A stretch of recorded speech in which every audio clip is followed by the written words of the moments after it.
Hi scholars, today we're going to talk about percents. We're first going to start with sort of getting an intuitive understanding of one way of interpreting percents, and then we're going to take some percents of some numbers. So as a starting place, a percent can be considered a part to whole ratio as representing this part to whole ratio. And let's take a look at an example where that idea comes into play.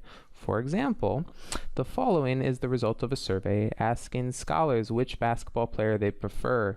Survey data were broken down as shown in the table below. Now this table actually has a name. It's called a two-way cumulative frequency table, and that's because if we look at the sort of data in this table, it has two columns and two rows, and each number in here represents a combination of the column and the row. So for example, if I look at the number 165, this is the number of class of 2019 scholars who prefer Steph Curry, right? On the ends here we have the total number, and so if I said how many students are in the class of 2018, that'd be right here, because if I go over, the total is 252, and in fact when you add up these two numbers you'll get to this number, right?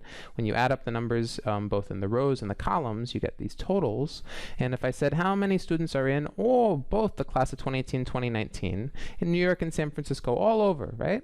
The answer is sort of in this corner here, right? And so in fact when you add up the totals, you're also going to get this number here. So let's take a look at a question.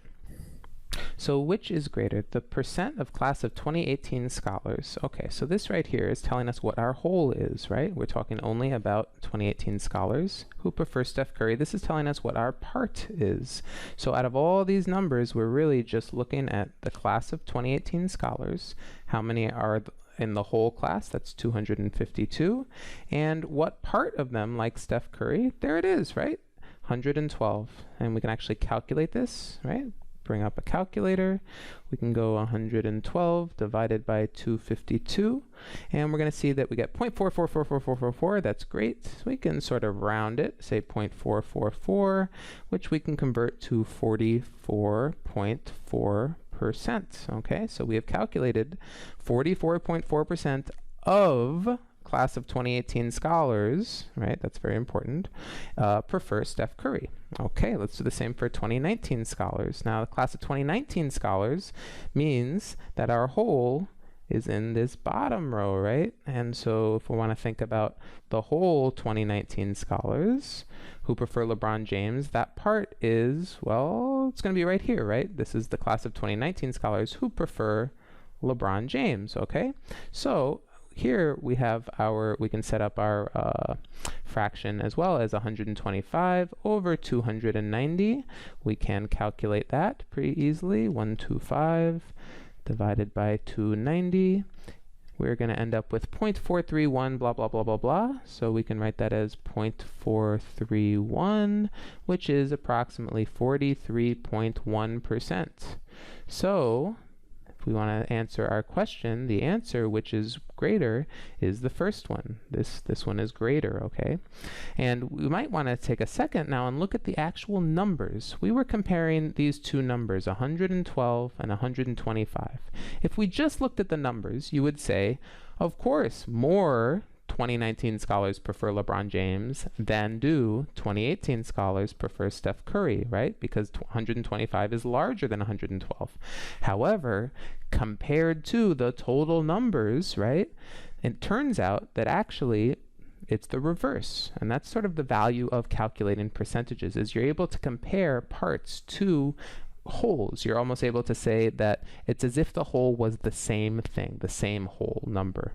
Okay, so let's take a look at another couple of examples. Calculating percentages of numbers. What is 25% of 800? Okay, so there's a simple way to always correctly calculate percentages of numbers.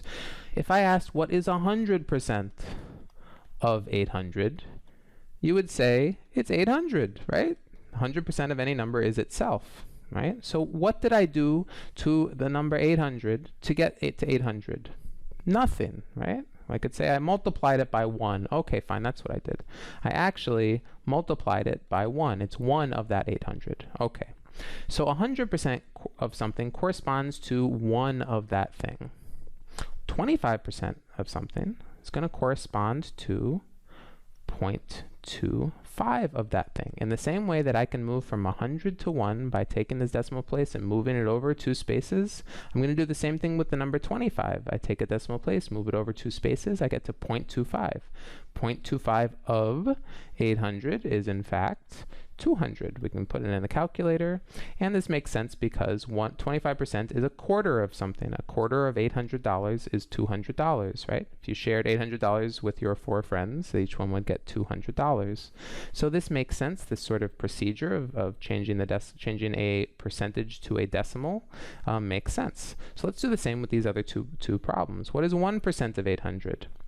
Okay, well, 1%, here's my decimal point. Let's do it over here. Here's 1%. Right? And so I can take that decimal point, 1%, right? And I can move it over once and twice, fill in with a 0, and so it turns out that 1% is another way of writing the number 0.01. So 0.01 times 800, you can calculate it, you in fact get 8. And this makes sense because 1% of 800 is going to be much smaller than 800, and in fact, since it's like a 1, if it was a 10%, if it was 100% or 1,000%, you could actually just do the calculations by shifting over the decimal point of the number as well. But we're going to stick with this sort of way of changing percentages into decimals. What is 0.5% of 800? Let's do the same thing. I'm starting with the number 0.5%. That's less than 1%, but that's okay, right? You can have less than 1%. I'm going to take my decimal point, I'm going to move it over twice. This is my new decimal point. I'm going to fill it in, and then I have left over the number 0.005 times 800. You do that calculation, you're going to get the answer of 4, and this should make sense because 1% is twice 0.5%, and 8 is twice 4, okay? So there's actually a proportional relationship between calculating percents, and that's another way. If you know what 10% of a number is, and they say, what is 5%? It's just half of whatever you got for 10%, right? So it's another way you can reason without just doing these sort of mechanical calculations. Okay, let's take a look at one more problem. The current population of New York City is approximately 8.5 million, according to the 2015 data. Additionally, 12.9% of New Yorkers attend public school. They are students. Using these two figures, calculate how many New Yorkers attend public school. Okay, so we can do this using the idea we just learned about. If I have 12.9% of a number, we want to change that, convert that into a decimal form by moving our decimal point over twice, and this allows us to operate with this number using our operations like multiplication. So this turns into 0.129 of 8.5 million. So this is just a calculation. So we can pull up our calculator and go 0.129 times 8.5 million.